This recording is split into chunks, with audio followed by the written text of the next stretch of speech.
Welcome to English Baba channel class 7 social science civics से chapter number 4 है growing up as boys and girls. आज हम करेंगे इसके एनसीईआरटी सॉल्यूशन और क्वेश्चन आंसर।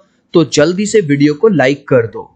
आई होप चिल्ड्रन आपने वीडियो को लाइक कर दिया है और अभी तक चैनल को सब्सक्राइब नहीं किया तो सब्सक्राइब कर दो सो दैट आपको हमारे सारे अपडेट्स मिलते रहे। क्वेश्चन नंबर 1 देखिए चिल्ड्रन, आपको ना कुछ स्टेटमेंट्स दिए हुए हैं, आपको बताना है कि वो ट्रू है या फॉल्स है। लेकिन खाली ट्रू फॉल्स नहीं बताना, आपको अपने सपोर्ट में उसका आंसर भी लिखना है। फॉल्स है तो क्यों है और ट्रू है तो क्यों है। तो पहला स्टेटमेंट देखते हैं। All societies do not think similarity about the roles that boys and girls play. हमारा जो समाज है वो लड़कियों के काम में यानी कि औरतों के काम में और आदमियों के काम को एक जैसा नहीं समझता। ठीक है, all societies do not think similarly. तो ये वाली बात सच है या गलत है? बिल्कुल सच है। हमारा जो समाज है वो कैसा है? हमारा समाज को ऐसा लगता है कि आदमी जो काम करता है वो तो भाई काम है ना, क्योंकि उसके पैसे मिलते हैं, वो बाहर जाता है, ऑफिस जाता है। लेकिन औरत बेचारी सुबह से शाम तक कभी खाना बना रही है, बच्चों को दूध पिला रही है, बच्चों को स्कूल छोड़ के आ रही है, स्कूल से लेके आ रही है, साफ सफाई कर रही है, कपड़े धो रही है। उस काम को काम नहीं समझा जाता है ना। तो आंसर कैसे लिखेंगे?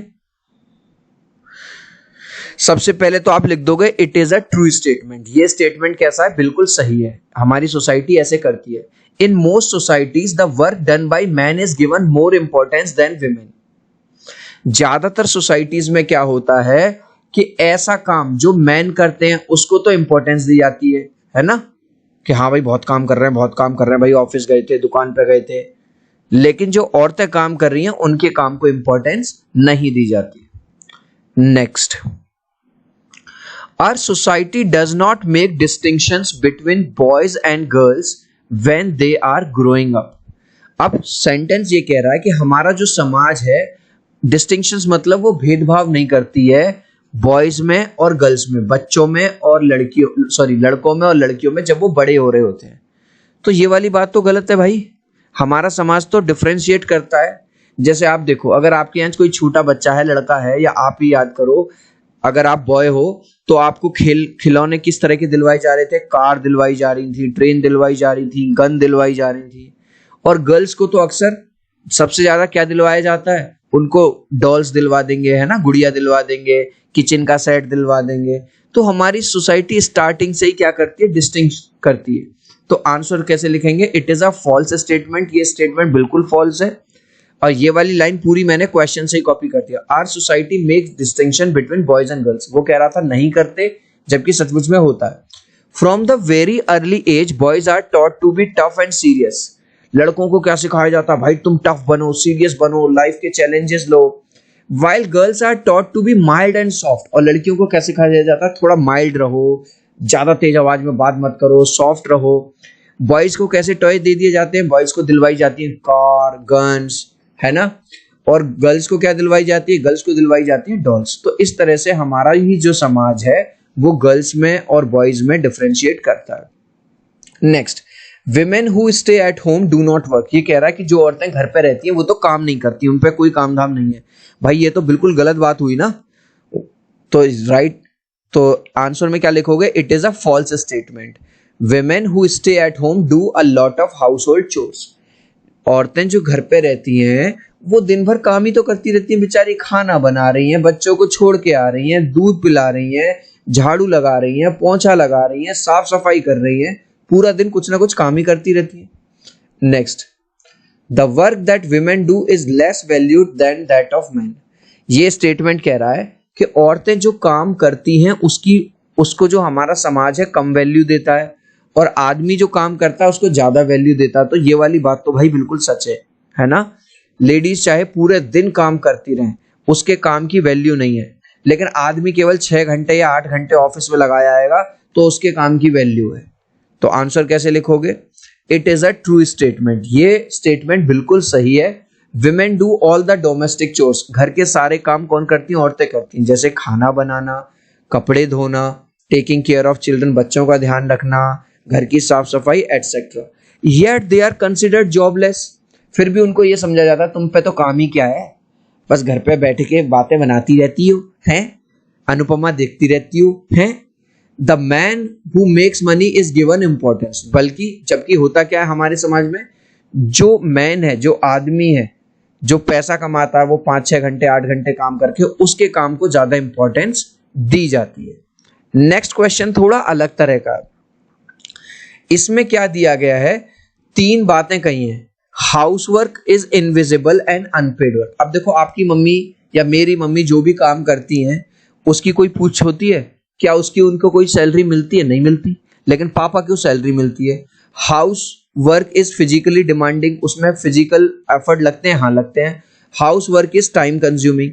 तो ये कह रहा है right in your own words what is meant by these terms. तो फर्स्ट, सेकंड और इनका मतलब समझाना है। तो सबसे पहले हमें मतलब समझाना है इनविजिबल और unpaid. Invisible means the work which is not seen from eyes, ऐसा काम जिसको जो आंखों से दिखता ही नहीं है। जैसे घर की साफ सफाई दिखती है किसी को? पापा को तो लगता है कि भैया ये कोई ऊपर से ही यमराज आ जाते हैं, ऊपर से ही कोई आ जाता है और कर देता है? उनको तो हमेशा झाड़ू पोंछा लगा हुआ मिलता है ना। ठीक है। फिजिकली डिमांडिंग मतलब means we have to do hard manual labour to complete task, ऐसे काम जिनमें बहुत ज्यादा फिजिकल लेबर लगे। जैसे गांव में फैचिंग वाटर, कुएं से पानी लाना, तो बहुत दूर चल के जाते हैं और फिर वहां से पानी लेके आते हैं। या फैचिंग फायरवुड, अभी भी रूरल एरियाज में जहां चूल्हे पे खाना बनता है उसके लिए लकड़ी लाते हैं काट के, तो इसमें भी बहुत ज्यादा लेडीज को मेहनत करनी पड़ती है। तीसरा कह रहा है house work is time consuming, बहुत ज्यादा टाइम लगता है। तो time consuming means the work which needs considerable time to be completed, एक ऐसा काम जिसको करने में काफी समय लगे। जैसे कुकिंग फूड, खाना बनाना। अब ऐसा तो है नहीं कि 2 मिनट में खाना बन गया। भाई रोटी भी बनानी है तो रोटी के लिए पहले आटा निकालेंगे, आटे को छानेंगे, फिर आटे गूंथेंगे, फिर रोटी जाके बनेगी। फिर रोटी अकेली तो खाएगा नहीं, फिर उसके लिए सब्जी भी बनेगी, सब्जी कटेगी भी, धुलेगी भी, उस पर जाएगी, छौंक भी लगेगा, तब जाके खाना बनेगा।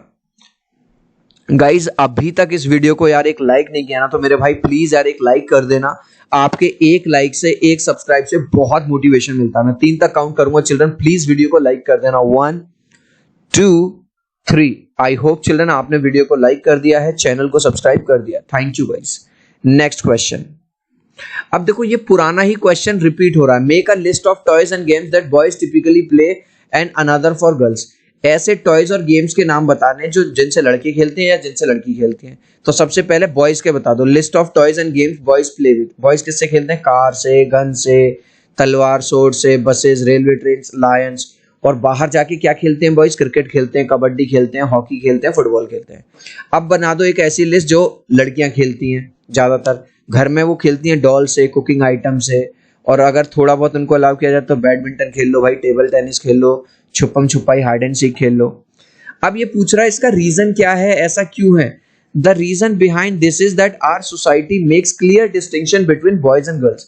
इसका रीजन ये है कि हमारा जो समाज है वो लड़कियों में और बॉयज में स्टार्टिंग से ही भेदभाव करता है। Boys are taught to be tough, लड़कों को सिखाया जाता है टफ बनो, जीवन में बहुत सारे चैलेंजेस आएंगे, ये होगा। जबकि गर्ल्स को क्या सिखाया जाता है? Are taught to be mild, कि तुम थोड़ा माइल्ड बनो, सॉफ्ट बनो, कल को तुम्हारी शादी होगी, तुमको घर संभालना पड़ेगा, ये होगा वो होगा। नेक्स्ट क्वेश्चन एक एक्टिविटी की फॉर्म में है। ये कह रहा है क्या तुम किसी डोमेस्टिक हेल्प को जानते हो? चिल्ड्रन डोमेस्टिक हेल्प होता है वो दीदी जो हमारे यहाँ काम करने आती हैं। हो सकता है आप में से कुछ लोगों के यहाँ आती हो या आपके आस पड़ोस में आती हूँ। अब ये कह रहा है कि उनसे बात करो और ये पता करो कि उनके फैमिली मेंबर्स कितने हैं, उनका घर कहाँ पे है, वो कितने घंटे काम करती हैं, उनको सैलरी कितनी मिलती है। तो पॉइंट देखो, सबसे पहला पूछ रहा है कि उनका वो है क्या, तो हमने पहले लिख दिया यस अ डोमेस्टिक हेल्प है। तो उनका नाम क्या है? सुजाता है, वो हमारे पड़ोस में काम करते हैं। She works in our neighbour. ठीक है। उनके घर में कितने फैमिली मेंबर्स हैं? नेक्स्ट क्वेश्चन है उनके घर में मेंबर्स कितने हैं? उनके 2 बेटे हैं, एक बेटी है, एक हस्बैंड है और वो खुद हैं। अब वो पूछ रहा है उनका घर कहाँ है। आप कोई भी एड्रेस डाल देना अपने अगल बगल का। हर होम इज राजीव कैंप में है, झिलमिल कॉलोनी में, दिल्ली में। उनको कितने पैसे मिलते हैं हर घर से? नहीं sorry, how much does she get paid. Sorry, इससे पहले है हाउ मेनी आवर्स, वो कितने घंटे काम करती हैं पूरे दिन में। पूरे दिन में वो 8-10 घंटे, आप यहाँ पे 8 आवर्स लिखना चाहो तो 8 आवर्स लिख देना, 10 घंटे। How much money does she make, कितने पैसे उनको मिलते हैं?